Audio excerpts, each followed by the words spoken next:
It was amazing the amount of attraction that you have growing, and the thing is, between popcorn and smelling bread, I mean, it just attracts you, right? Yeah, you walk in and you smell that bread. It's interesting. The bread as a category in the supermarket for much of the last half of the 20th century has been flat or declining. Right. And we think the reason is that what's to get excited about the bread in the center of the store? It's a wall of bread. You pick up the block of brown that you want.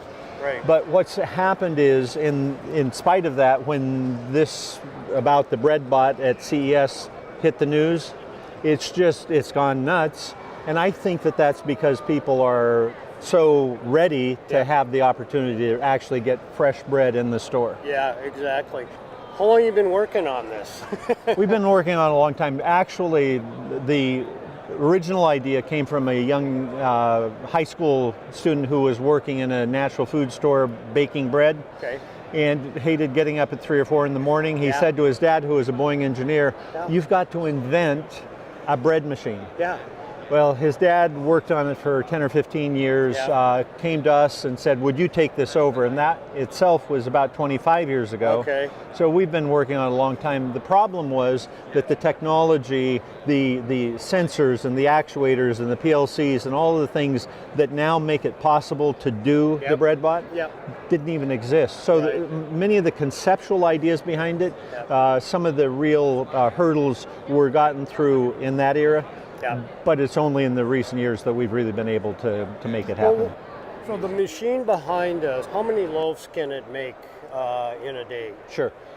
It makes 10 loaves an hour. Every 6 minutes there's a new loaf coming out of the oven.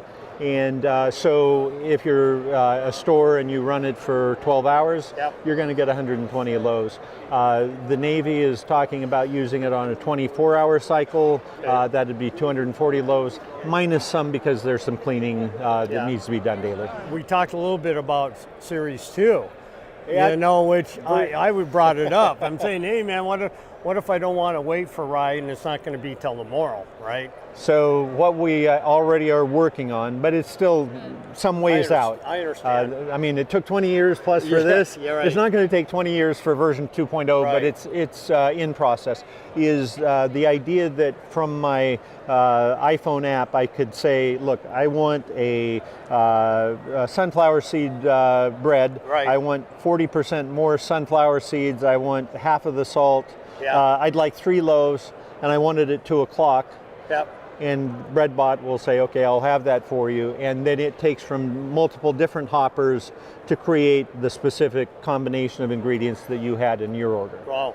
And then you can save that. So the next time you want to order it, boom, you just say, and on social media, you can say, okay, here's my creation, here's my favorite loaf, everybody give this one a try. A lot of involvement of the potential for personalization, customization. And you go to another town, you're going, oh man, I have this recipe, I'm going to use that. So go to a different town, and from the BreadBot in that town, you just order up your... Well, I'll tell you what, I had a piece of bread. I'm inviting everybody, if you want to come down to the booth, I think it's booth number 31803, fresh bread, you can just follow your nose. Exactly. Yeah, come on down. Yeah, great. Thanks so much. Absolutely. Best wishes to you too, okay? Thanks. Appreciate it.